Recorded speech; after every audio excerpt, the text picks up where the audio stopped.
दोस्तों, जैसा कि आप जानते हैं आईटीआर को फाइल करने की जो लास्ट डेट है असेसमेंट ईयर 2023-24 के अंदर, वो 31 जुलाई 2023 है। तो अगर आप चाहते हैं किसी भी तरीके की लेट फीस या पेनल्टी आपको ना पे करनी पड़े तो 31 जुलाई 2023 तक अपनी आईटीआर जो है आप फाइल कर सकते हैं।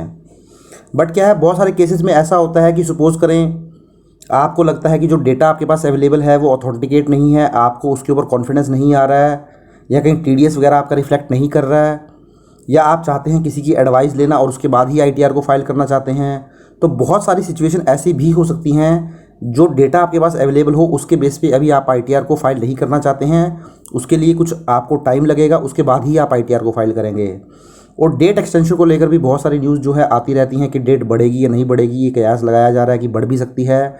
बट दोस्तों, अगर मैं आपको बताऊं तो जो मुझे लगता है कि डेट जो है एक्सटेंड नहीं होने वाली है। गवर्नमेंट जो है इस बार भी डेट को एक्सटेंड नहीं करेगी और 31 जुलाई 2023 ही लास्ट डेट जो है वो रहने वाली है।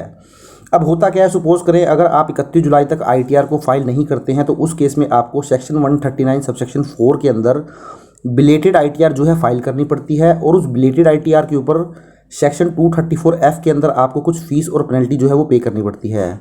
तो वो फीस और पेनल्टी क्या रहने वाली है, पहले मैं आपको वो बताऊंगा और उसके बाद मैं आपको ये भी बताऊंगा दोस्तों, जैसा कि मैंने आपको थंबनेल में बताया है, आईटीआर फाइलिंग आफ्टर 31 जुलाई 2023 विदाउट लेट फीस। तो एक ऑप्शन ऐसा भी होता है जहां पर आप 31 जुलाई के बाद भी अगर आईटीआर फाइल करेंगे दोस्तों, आपको किसी भी तरीके की लेट फीस या पेनल्टी की पेमेंट करने की ज़रूरत नहीं है। तो चलिए वो क्या सिचुएशन रहने वाली है वो देख लेते हैं। बट सबसे पहले मैं आपको बता देता हूँ कि आपके ऊपर जो लेट फीस या पेनल्टी लगेगी सेक्शन 234F के अंदर वो कितनी लगने वाली है। तो देखिए, अगर आप 31 जुलाई 2023 तक अपनी आईटीआर को फाइल नहीं कर पाते हैं दोस्तों, तो सॉरी ये 33 लग गया, ये 2023 है। तो 31 जुलाई 2023 तक अगर अपनी आईटीआर को आप फाइल नहीं करते हैं, उसके बाद जो आप आईटीआर को फाइल करेंगे उसको हम बोलते हैं बिलेटेड आईटीआर। और जब बिलेटेड आईटीआर आप फाइल करते हैं तो उसके ऊपर कुछ लेट फीस या पेनल्टी भी आपको पे करनी पड़ती है। वो डिपेंड करती है कि आपकी टोटल इनकम कितनी है। अगर आपकी टोटल इनकम 2.50 लाख तक है तो उस केस में किसी भी तरीके की लेट फीस या पेनल्टी आपको पे नहीं करनी है। वहीं अगर आपकी टोटल इनकम 2.50 लाख से ज़्यादा है बट 5 लाख तक है, मीन्स 5 लाख क्रॉस नहीं करती है, तो उस केस में जो आपको लेट फीस लगने वाली है दोस्तों, 1000 रुपीज़ की लेट फीस लगने वाली है सेक्शन 234F के अंदर। और इसी तरीके से अगर आपकी टोटल इनकम 5 लाख को भी क्रॉस कर जाती है तो जो आपकी लेट फीस या पेनल्टी हो जाती है वो हो जाती है 5000 रुपीज़। तो इस तरीके से लेट फीस या पेनल्टी जो है आपकी टोटल इनकम के ऊपर डिपेंड करती है। तो अगर आप 31 जुलाई तक आईटीआर फाइल नहीं करते हैं, उसके बाद जो बिलेटेड आईटीआर है आप 31 जुलाई के बाद 31 दिसंबर 2023 तक जो है ये आईटीआर को फाइल कर सकते हैं। तो उस केस में जब आईटीआर को आप फाइल करेंगे तो आप ध्यान रखें 2.50 लाख तक कोई भी फीस या पेनल्टी नहीं लगेगी।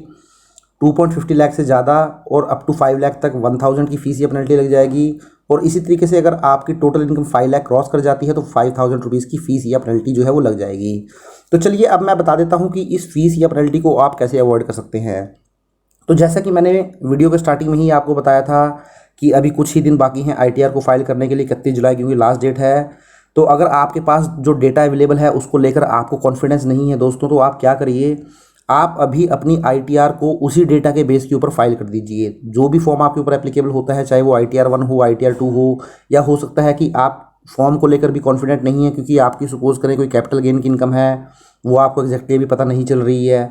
मैं एग्जांपल के तौर पर मान लेता हूं, तो उस केस में फिर आप आईटीआर 2 फाइल नहीं करेंगे, आईटीआर 1 फाइल कर देंगे। बट क्योंकि आपको जब कैपिटल गेन की इनकम कंफर्म हो जाएगी तो एक्चुअल में आपके ऊपर आईटीआर 2 फॉर्म एप्लीकेबल होना चाहिए था।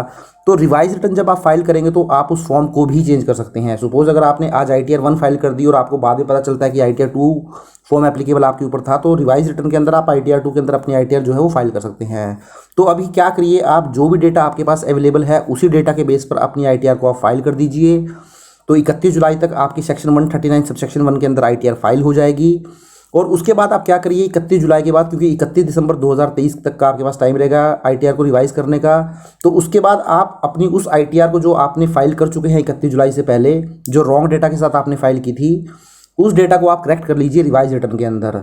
तो उसमें क्या होगा, आपको ये जो सेक्शन 234F की पेनल्टी मैंने आपको बताई है 1000 रुपीज़ और 5000 रुपीज़, ये आपके ऊपर नहीं लगेगी। क्योंकि ये जो पेनल्टी लगती है केवल ये बिलेटेड आईटीआर के ऊपर लगती है। मीन्स अगर आपने 31 जुलाई तक आईटीआर फाइल नहीं की तभी आपके ऊपर पेनल्टी लगेगी। बट क्योंकि आप तो 31 जुलाई से पहले ही अपनी आईटीआर को फाइल कर चुके थे 139(1) के अंदर, इवन आपने रॉन्ग डेटा के साथ ही आईटीआर फाइल कर दी, अब आप उसको रिवाइज कर रहे हैं, तो रिवाइज करने के लिए किसी भी तरीके की पेनल्टी जो है वो नहीं लगती है। तो इस तरीके से आप अपनी 1000 और 5000 की पेनल्टी को जो है वो बचा सकते हैं।